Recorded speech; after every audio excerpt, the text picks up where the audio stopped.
स्वागत है आप सभी का एक बार फिर से मनी कैम क्लासेस में। और आज के वीडियो में हम लोग अपने डी एंड एफ ब्लॉक के एलिमेंट का जो चैप्टर पढ़ रहे थे, ठीक है, उसी को हम लोग आगे कंटिन्यू कर रहे हैं। लास्ट वीडियो तक हम लोगों ने मैग्नेटिक मोमेंट पढ़ लिया, मैग्नेटिक कैसे जनरेट होता है, ठीक है, मैग्नेटिक प्रॉपर्टीज कैसे आती हैं, ये भी हम लोगों ने क्लियर कर लिया। हम लोगों ने दो फॉर्मूले पढ़े, दैट इज 4s+1 का और n+2 का, ठीक है, जहां पर s थी टोटल स्पिन और उसके बाद में जो आपका n था वो था नंबर ऑफ अनपेयर्ड इलेक्ट्रॉन्स। ये चीजें हम लोगों ने लास्ट वीडियो तक क्या कर ली, क्लियर कर ली। अब आज हम लोग एक और डी ब्लॉक के जो एलिमेंट होंगे, एक और बहुत अच्छी प्रॉपर्टी है कि इनके जो आयंस होते हैं, ठीक है, जो इनके आयंस होते हैं, और दूसरी बात जो ये कॉम्प्लेक्स फॉर्म करते हैं वो कलर्ड होते हैं। जबकि जनरली अगर हम लोग देखें कि एस ब्लॉक और पी ब्लॉक के जो एलिमेंट होते हैं उनके अगर हम लोग क्या बनाए, कंपाउंड बनाए, ठीक है, या उनके आयनिक कंपाउंड बनाए, तो आयनिक कंपाउंड उनके क्या होंगे, कलरलेस होंगे। उनके आयनिक कंपाउंड क्या होते हैं, कलरलेस होते हैं। जबकि अगर हम लोग डी ब्लॉक के क्या बना ले, देखो ध्यान से सुनना जो मैं बोल रहा हूं कि डी ब्लॉक के जो एलिमेंट हैं, यानी कि डी ब्लॉक मेटल कह ले, क्या कह ले, और इन्हें ट्रांजिशन मेटल कह ले।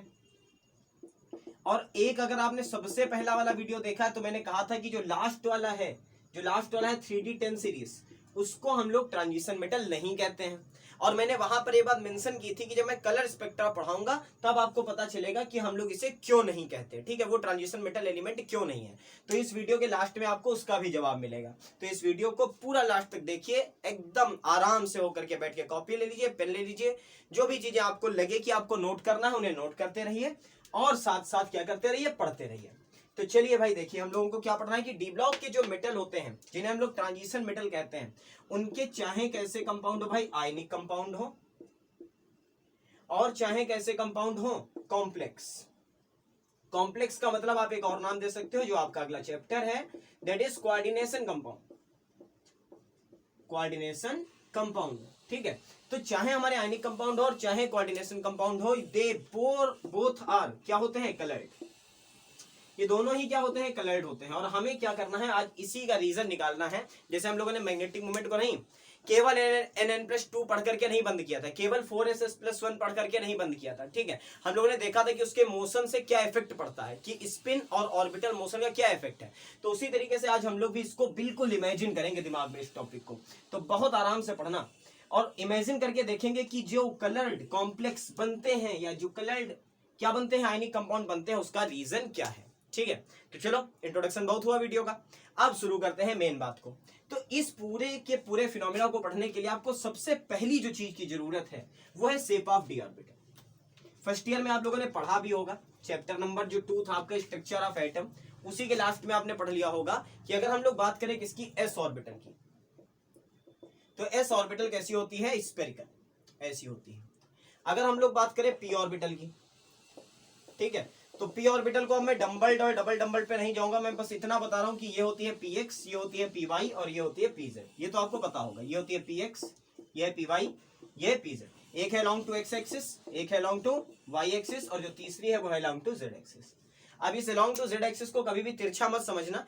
अलॉन्ग टू जेड एक्सिस का मतलब ये है, ठीक है, मतलब बोर्ड के बाहर और बोर्ड के अंदर, ये हुई जेड एक्सिस। अगर ये एक्स एक्सिस है, ये वाई एक्सिस है, तो यही तो जेड एक्सिस आई ना, ये बाहर से होती हुई बोर्ड के अंदर पार हो गई, ठीक है, यानी कि above the plane and below the plane, या above the board and below the board, तो आप पीजेड कहोगे उससे। अब उसे रिप्रेजेंट बिल्कुल ऑब्वियस सी बात है कि ऐसे ही करोगे कि ये आपकी पी एक्स है, ये आपकी पी वाई है और ये आपकी पी जेड है, ठीक। तो इतनी बात तो समझ में आई। इसके बाद में अगर हम लोग डी ऑर्बिटल पे चलते हैं, तो डी ऑर्बिटल पे देखने पर हमें क्या मिलता है कि डी ऑर्बिटल 5 होती थी और उनके शायद नाम सभी को याद हो। अगर हम लोग मान ले एक्स वाई, फिर मान ले वाई जेड, ये छोटी बार की बात है इसलिए थोड़ा सा जल्दी खत्म कर रहा हूं, इसको मान ले जेड एक्स, ठीक है।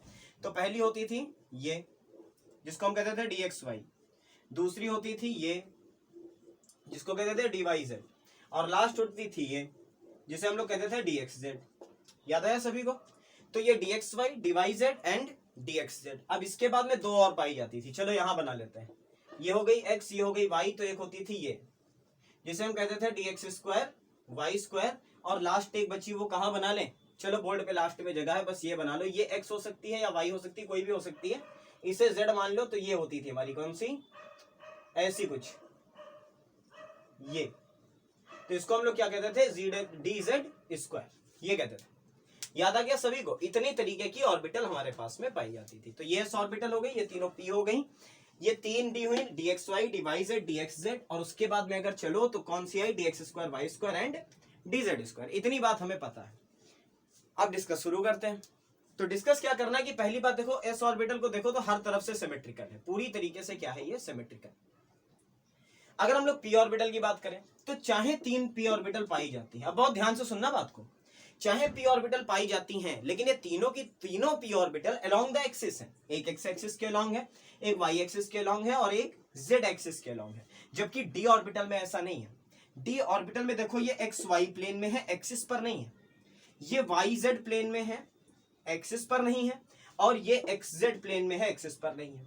जबकि बची हुई जो दो डी ऑर्बिटल हैं उनमें से पहली वाली है एक्स और वाई एक्सिस के अलोंग, यानी कि एक्स एक्सिस और वाई एक्सिस पे है, और जो लास्ट वाली यानी कि पांचवी है वो सीधा डीजेड के अलोंग है, यानी कि डीजेड ऑर्बिटल ये वाली है। ठीक है, तो डीजेड ऑर्बिटल को अगर आप ये वाली मानना चाहो तो वो मान लो, आपको कोई भी रोक टोक नहीं कि आप किसे एक्स मानोगे, किसे वाई मानोगे, किसे जेड मानोगे।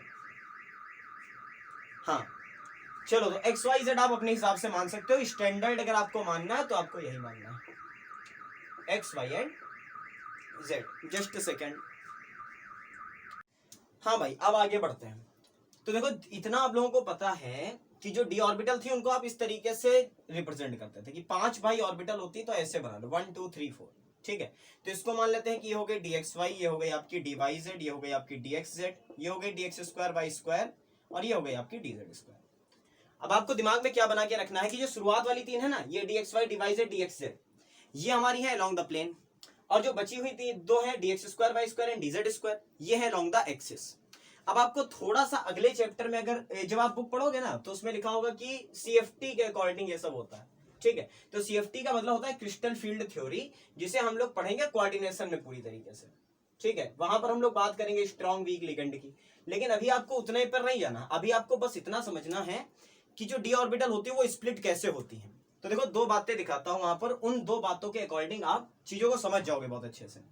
तो मान लेते हैं कि जो डी ऑर्बिटल है ये अगल बगल बनी है, देखो ऐसे एक साथ बनी हुई है, यानी कि इनकी एनर्जी जो है वो क्या है? सेम है।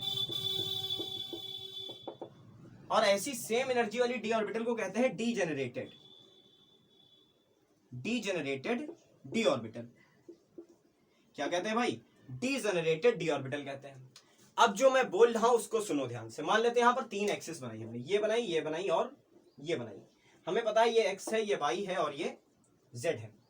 अब मैं कह रहा हूं कि 6 लिगेंड आएंगे। ठीक है, 6 लिगेंड क्या समझो, बस इतनी चीज समझो कि डी ऑर्बिटल जो है ना, उससे जुड़ने के लिए, उससे लोन पेयर देने के लिए कोई ना कोई चीज है जो आ रही है उसके पास में, और वो आ रही है अलोंग द एक्सिस। वो क्या आ रही है? अलोंग द एक्सिस आ रही है। तो अगर अलोंग द एक्सिस आई तो देखो कहां से? यहां से आई और यहां से आई, इस ऊपर से आई और नीचे से आई, इस जेड एक्सिस पे यानी कि ऐसे बाहर से आई, और इस जेड एक्सिस पे ऐसे अंदर से यानी कि बोर्ड के पीछे की साइड से आई। अच्छा, कुछ ऑर्बिटल है जो कहां है? बीच में है, जो अलोंग द एक्सिस नहीं है। यहां पर कौन सी होगी? देखो ये होगी, ये ऑर्बिटल एक, ये होगी हमारी D x square Y square, और एक ये होगी हमारी डी जेड स्क्वायर। अब एक बात बताओ, रिपल्सन कहां पे ज्यादा लग रहा है? ध्यान से सुनो बात को, और उसके बाद में अपने दिमाग से सोचो, तब आपको मजा आएगा पढ़ने में। अब सोचो रिपल्सन कहां पे ज्यादा हो रहा है। मैं कह रहा हूं कि ये है हमारी कौन सी? ये मान लो x है, ये y है, और आपकी तरफ और ऐसे पीछे की तरफ मेरी तरफ क्या है? z है। और जो लिगेंड आया वो इधर से आया और यहां से आया, ऊपर से आया और यहां से आया, और आपके सामने से यानी कि उधर से, जिधर कैमरा लगा उधर से आ रहा है, और मेरी तरफ से इधर की तरफ आ रहा है। कुछ ऑर्बिटल अगर ये ये कौन सी आपकी dxy मान लो, ठीक है, एक x है एक y है, तो एक ऑर्बिटल यहाँ पे ऐसे बना हुआ होगा। ठीक है, अब किसमें रिपल्सन ज्यादा लगा? जहां से आमने सामने से जब आएगा ना तब रिपल्सन ज्यादा लगेगा। मान लो ये है आपकी वाई एक्सिस और कोई लिगेंड आए जस्ट यहाँ ऊपर से, तो रिपल्सन ज्यादा लगेगा। और रिपल्सन अगर ज्यादा लगा, ठीक है, और आप ले आ रहे हो उसको, तो उसकी पोटेंशियल एनर्जी क्या हो गई? इंक्रीज कर गई। तो उसकी पोटेंशियल एनर्जी क्या कर गई? इंक्रीज कर गई। कहने का मतलब केवल इतना सा है प्यारे बच्चों कि अगर अलोंग द एक्सिस अप्रोच करता है कुछ जुड़ने के लिए, कुछ भी जुड़ने के लिए अलोंग द एक्सिस अप्रोच होती है, तो अलोंग द एक्सिस में एनर्जी बढ़ेगी d x square Y square and D Z square की। जबकि d x Y D Y z और डी एक्स जेड की एनर्जी कम रह जाएगी, क्योंकि उनमें उतना रिपल्सन नहीं है। आप सोच लो खुद ही कि ये मान लो एक्स एक्सिस है, ऐसे और ऐसे आए तो रिपल्सन ज्यादा पड़ेगा, या ऐसे किनारे से आएगा तो रिपल्सन ज्यादा पड़ेगा? किनारे से आएगा तो रिपल्सन कम है, जस्ट सामने से आएगा तो रिपल्सन ज्यादा है। तो जब जस्ट सामने से यानी कि अलोंग द एक्सिस अप्रोच होगी तो d x square Y square और डी जेड स्क्वायर की एनर्जी इंक्रीज कर जाएगी, और d x Y D Y z और डी एक्स जेड की जो एनर्जी है वो डिक्रीज कर जाएगी, ठीक है, कम रह जाएगी, और इनकी क्या हो जाएगी, बढ़ जाएगी। अच्छा, इसी के अलावा हम कहते हैं अलोंग द एक्सिस नहीं आया। क्या हुआ? अलोंग द एक्सिस नहीं आया, अलोंग द प्लेन अप्रोच हुई। ऐसे अगर ये एक्स है ये वाई है तो ऐसे अलोंग द प्लेन अप्रोच हुई, तो किसकी बढ़ेगी भाई एनर्जी? तो किसके सामने नहीं पड़ा? एक्सिस के सामने तो पड़ा नहीं, यानी कि किसकी बढ़ जाएगी? D x Y D Y z और डी एक्स जेड, इनकी बढ़ जाएगी। और जो d x square Y square और डी जेड स्क्वायर है, इनकी क्या रह जाएगी? कम रह जाएगी। बस इतनी सी बात समझनी है कि अगर अलोंग द एक्सिस आया तो इन दोनों की एनर्जी बढ़ेगी, इन तीनों की कम। अगर अलोंग द प्लेन आया तो इन तीन की बढ़ेगी और इन दो की कम। समझ गए बात को?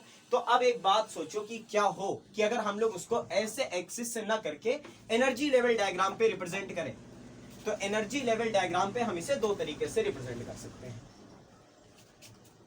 जितना शोर होना होगा रोड पर वो उसी टाइम होगा जब मैं वीडियो बना रहा होता हूं, और पूरा दिन शांति रहेगी मोहल्ले में। हाँ भाई, शुरू करें। तो पहला हम लोग बनाते हैं अलोंग द एक्सिस का, अलोंग द एक्सिस, और दूसरा बनाएंगे हम लोग अलोंग द प्लेन। बहुत अच्छे समझना बातों को।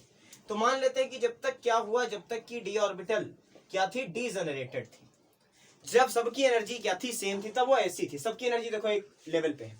और मान लेते हैं कि बोल्ड पे ऐसे अगर ऊपर की तरफ बढ़ेंगे, ऐसे ऊपर की तरफ अगर जाएंगे, तो जो एनर्जी है वो क्या होगी? इंक्रीज होगी। बस ये मान लो। तो अब मैंने कहा कि अलोंग द एक्सिस आया, तो आपने कहा हमारे पास सर 5 डी ऑर्बिटल थी, d x y Z, D x y y z, z x, x square Y square and z square. बस डी सब में से हटा दिया। तो किसकी एनर्जी बढ़ी? D x square Y square की एनर्जी बढ़ी। तो उसको रिप्रेजेंट करो कुछ ऐसे, ये हो गया d x square Y square और ये हो गया डी जेड स्क्वायर। और जो क्या थी, जो अलोंग द प्लेन वाली थी, यानी कि d x Y D Y Z D x z, इनकी कम रह गई एनर्जी। तो कुछ स्प्लिटिंग इस तरीके से हुई। जब क्या हुआ? अलोंग द एक्सिस अप्रोच हुई। किसकी अप्रोच हुई? लिगेंड की अप्रोच हुई। तो हमारी डी ऑर्बिटल पहले तो ऐसे थी, फिर वो टूट गई दो एनर्जी लेवल में। एक की एनर्जी कम रह गई और दूसरे की एनर्जी ज्यादा रह गई। तो क्या हुआ? ऐसे टूटी, यानी कि ऊपर 2 और नीचे 3। और ये फील्ड कैसी होगी? ऑक्टाहेड्रल। अब ऑक्टाहेड्रल कैसे होगी, ये सब हम लोग कब पढ़ेंगे? जब हम लोग सीएफटी पढ़ रहे होंगे पूरी तरीके से। वैसे आप समझ सकते हो ऑक्टाहेड्रल का मतलब क्या होता है। ये होता है ऑक्टाहेड्रल मतलब, है ना? ऐसे कौन सा? इससे जोड़ो और उससे भी जोड़ो, और यहां पर कौन सा कॉर्नर रहेगा? ये वाला रहेगा। यही तो होती है ऑक्टाहेड्रल फील्ड। तो जरा एक्सिस बनाओ, देखो ये और ये, यानी कि एक्स वाई और जेड अगर सबको मिला दिया जाए तो फील्ड कैसी है? ऑक्टाहेड्रल ही तो है। स्क्वायर प्लेनर बाई प्रिज्मेटिक, यार पिछले साल पढ़ा तो है स्क्वायर प्लेनर और बाई प्रिज्म, तो बस उसी को ऑक्टाहेड्रल कहते हैं। तो ये फील्ड कैसी है? ऑक्टाहेड्रल। अच्छा, इसका उल्टा होगा वहां पे क्या होगा? देखो, अगर डी ऑर्बिटल ऐसी थी 1 2 3 4 5 थी। अब क्या हुआ? अलोंग द प्लेन आया, तो अलोंग द प्लेन आया तो क्या हुआ? 3 गई ऊपर और 2 रह गई नीचे। ये हो गई D x Y D Y Z D x Z, ये हो गई D x square Y square और ये हो गई डी जेड स्क्वायर। और ये फील्ड होगी टेट्राहेड्रल। कैसी फील्ड होगी? टेट्राहेड्रल फील्ड होगी। तो अगर अलोंग, बस कुछ ना ऑक्टाहेड्रल टेट्राहेड्रल याद रखो, बस इतनी सी बात याद रखो यार, कि अगर अलोंग द एक्सिस अप्रोच है तो 2 ऊपर 3 नीचे, और अगर अलोंग द प्लेन अप्रोच है तो 3 ऊपर 2 नीचे। ठीक है, बस ये होती है क्या? इस फिनोमेना को हम लोग कहते हैं डीडी स्प्लिटिंग। क्या कहते हैं? डीडी स्प्लिटिंग कहते हैं। स्प्लिट्स हो जाना ऑर्बिटल का टूट जाना। चलो पहले इसका स्क्रीनशॉट लो, फिर हम लोग क्या करते हैं, आगे बढ़ते हैं कि आगे अब कलर फॉर्मेशन या कलर जो आएगा वो कैसे आएगा।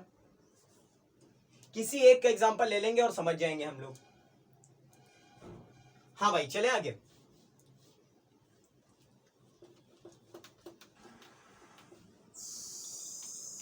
अब मान लेते हैं हम लोग कि हमारे पास में जो फील्ड है वो ऑक्टाहेड्रल है या कैसी भी है, डजंट मैटर कैसी है। ऑक्टाहेड्रल फील्ड का अगर एग्जांपल लेते हैं तो कुछ ऐसा बनाना, ये ऐसा, और ये 2 गई ऊपर और ये 3 गई नीचे, ये है ऑक्टाहेड्रल फील्ड। ये है dxy, ये है dyz और ये है dxz, ये है dx स्क्वायर वाई स्क्वायर और ये है dz स्क्वायर। अब मान लो यहाँ पर क्या हो, 1 2 3 4 5 और 6 इलेक्ट्रॉन भरे थे, ऐसे था। 6 इलेक्ट्रॉन का मतलब किसकी बात कर रहे हैं हम लोग बात कर रहे हैं Fe2+ की। ठीक है, Fe किस स्टेट में था, 2+ स्टेट में था। अब सोचो Fe2+ में 6 इलेक्ट्रॉन बचे ना, 3d6 बचा, 4s0 ये थी, तो 6 इलेक्ट्रॉन डी ऑर्बिटल में ऐसे थे। और डी ऑर्बिटल में जब इलेक्ट्रॉन भरे गए तब क्या हुआ, ये आया 1, ये आया 2, ये आया 3, ये आया 4, ये आया 5, ये आया 6, ऐसे भरे गए भाई हुंड रूल के अकॉर्डिंग। अभी स्ट्रॉन्ग वीक लिगेंड की हम लोग बात ही नहीं कर रहे हैं, ठीक, बस इतना समझ रहे हैं कि 6 इलेक्ट्रॉन को हम लोगों ने वीक फील्ड में भरा, तो हुंड के रूल के अकॉर्डिंग भर दिया जैसे भरने चाहिए थे। अब क्या हो कि अगर हम इस वाले इलेक्ट्रॉन को बाहर से क्या कर दें, एनर्जी दे दें, तो सर ये एक्साइटेड स्टेट में जाएगा। और हम लोगों ने पढ़ा कि अगर इलेक्ट्रॉन को लोअर एनर्जी में हो और उसे बाहर से एनर्जी दे दो तो वह हायर में जाएगा, और हायर में जाने के बाद 10⁻⁸ सेकंड तक वहां रुकेगा, वापस आएगा और रेडिएशन को छोड़ देगा। यही तो पढ़ा है। तो अगर इस इलेक्ट्रॉन को एनर्जी मिली, अब ध्यान से समझना, बस यहीं पे सारा गेम है। इस इलेक्ट्रॉन को अगर एनर्जी मिली तो इसने एनर्जी को किया एक्सेप्ट, और एक्सेप्ट करके कहां पहुंच गया, यहां पहुंच गया। अब यहां पर सेम स्पिन में भी जा सकता है, अपोजिट में भी जा सकता है, कंडीशन डिपेंडेंट है। तो यहां से इलेक्ट्रॉन उठा और कहां पहुंचा, यहां पहुंचा, एनर्जी को एब्जॉर्ब करके। और जब एनर्जी को एब्जॉर्ब करके पहुंचा और कोई भी कंपाउंड वहां पर नहीं बना, यानी कि 10⁻⁸ सेकंड के बाद ये इलेक्ट्रॉन यहां से यहां वापस आया, तो जब ये इलेक्ट्रॉन यहां से यहां वापस आएगा तो ये क्या छोड़ेगा भाई, रेडिएशन।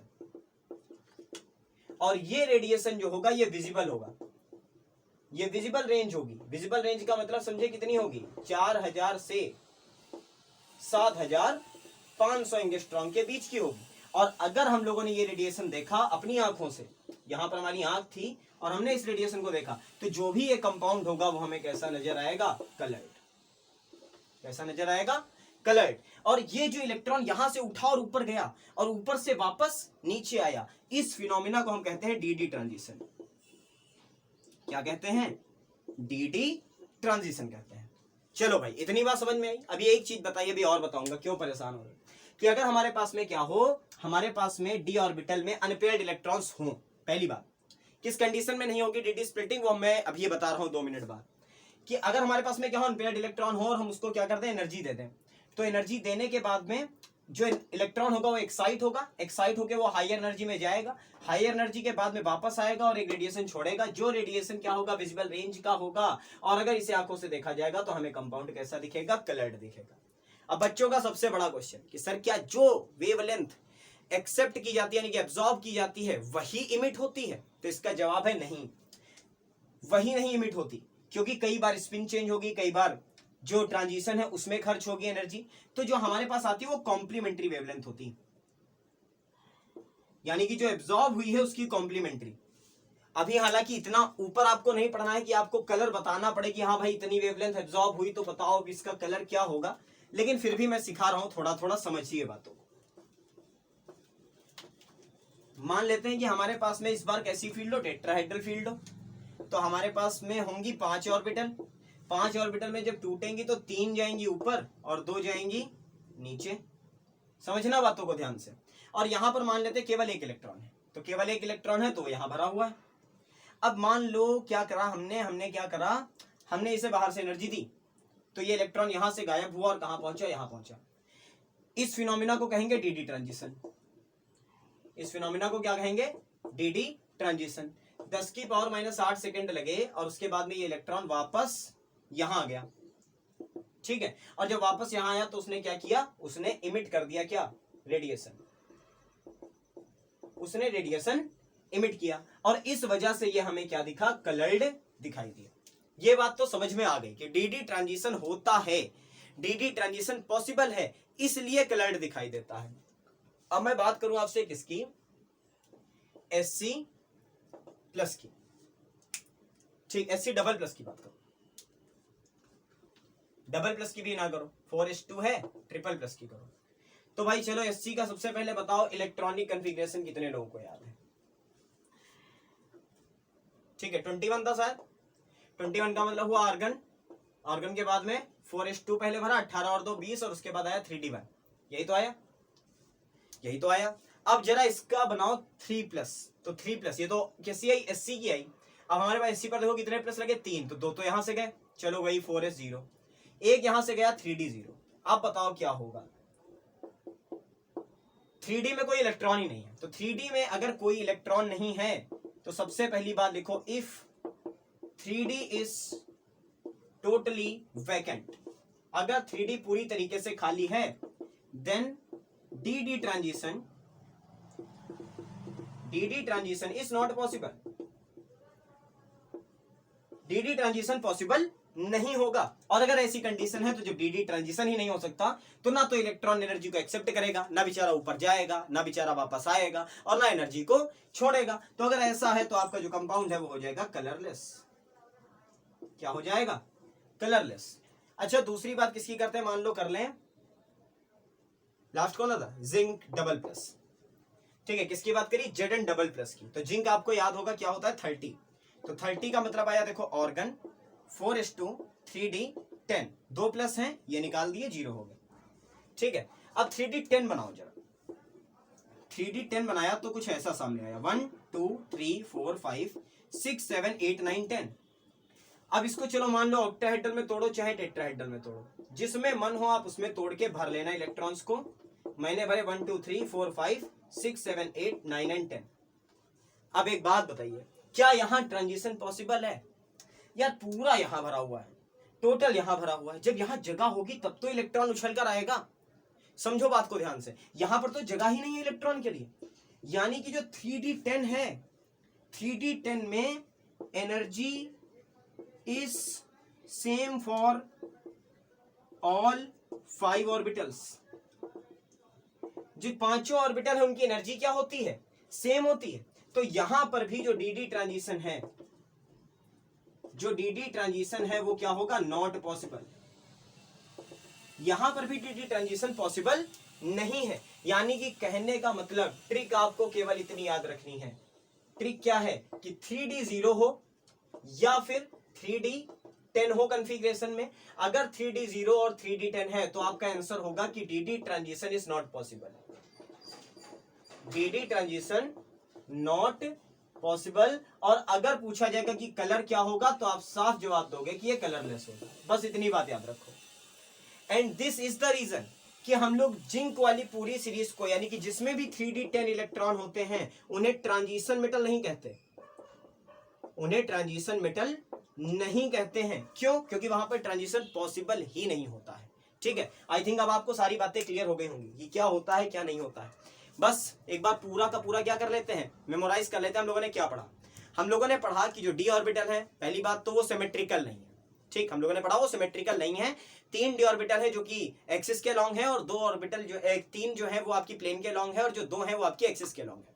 यानी कि जो एनर्जी ऑफ डी ऑर्बिटल है वो क्या होगी, वो डिपेंड करेगी कि जो जुड़ने चीजें आ रही हैं, चाहे वो आयंस अपने लोन पे डोनेट करने आ रहे हो और चाहे वो लिगेंड हो, ठीक है, वो डिपेंड करेगा कि वो किस डायरेक्शन से आ रहे हैं। यानी कि इनकी एनर्जी डायरेक्शन डिपेंडेंट है। और डायरेक्शन डिपेंडेंट का होने का मतलब है कि अगर एक्सिस के अलॉन्ग आई तो dx² y² की एनर्जी ज्यादा हो जाएगी, dz² की ज्यादा हो जाएगी, और अलॉन्ग द प्लेन वालों की कम रहेगी।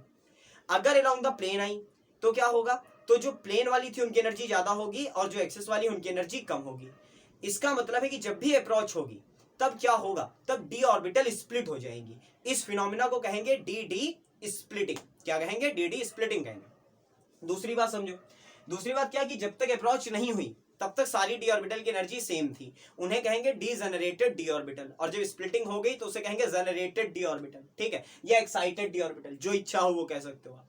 अब उसके बाद में क्या है कि अब देखेंगे कि अनपेयर्ड इलेक्ट्रॉन को भेजने की जगह है या नहीं, यानी कि डी ट्रांजिशन पॉसिबल है या नहीं है। तो कंडीशन बहुत सिंपल सी है कि D1 से लेकर D9 तक ट्रांजिशन पॉसिबल है, D0 और D10 में पॉसिबल नहीं है। यानी कि जब भी D0 और D10 की कंडीशन आएगी तो हम कहेंगे D transition is not possible. और ट्रांजिशन होता क्या है, इलेक्ट्रॉन को एनर्जी देके उसे लोअर एनर्जी से उठाकर हायर एनर्जी में ले जाना। ठीक है, जब आप, और उसके बाद में क्या, उसके बाद में वो हायर एनर्जी से लोअर एनर्जी में आएगा और रेडिएशन को इमिट करेगा। ठीक है, तो आपके पास अगर D0 होगा और D10 होगा तो डी ट्रांजिशन नहीं होगा और कलरलेस होगा। अगर D1 से लेकर D9 तक है तो आपका डी ट्रांजिशन होगा और आपका कंपाउंड क्या होगा, कलर्ड होगा। बस इतनी सी बात करनी थी। ठीक है, तो यहीं पर आपका जो कलर्ड कॉम्प्लेक्स फॉर्मेशन वाला टॉपिक था, डी स्प्लिटिंग थी, वो खत्म होता है। और अगली वीडियो में मैं कोशिश करूंगा आपको कि मैं क्या कराऊंगा, आपको PYQs करा दूं थोड़े से। ठीक है, और PYQs अगर बनाऊंगा तो वीडियो अच्छा बनाऊंगा थोड़ा सा, मतलब वैसे 2-3 क्वेश्चन होते हैं, इस बार कोशिश करूंगा कि अलग अलग पेपर से 4-5 क्वेश्चन ला करके आपके सामने रखूं कि हाँ इस तरीके से मैग्नेटिक मूवमेंट और कलर स्पेक्ट्रा के क्वेश्चन जो हैं वो पूछे जाते हैं। ठीक है, तो फिलहाल इस वीडियो में इतना ही। बहुत जल्द मिलता हूं आपसे अगले वीडियो में, तब तक के लिए थैंक यू सो मच। अगर वीडियो पर पहली बार आए हैं या नए व्यूअर हैं तो जरूर इसको शेयर करिएगा और सब्सक्राइब जरूर करिएगा। Thank you so much.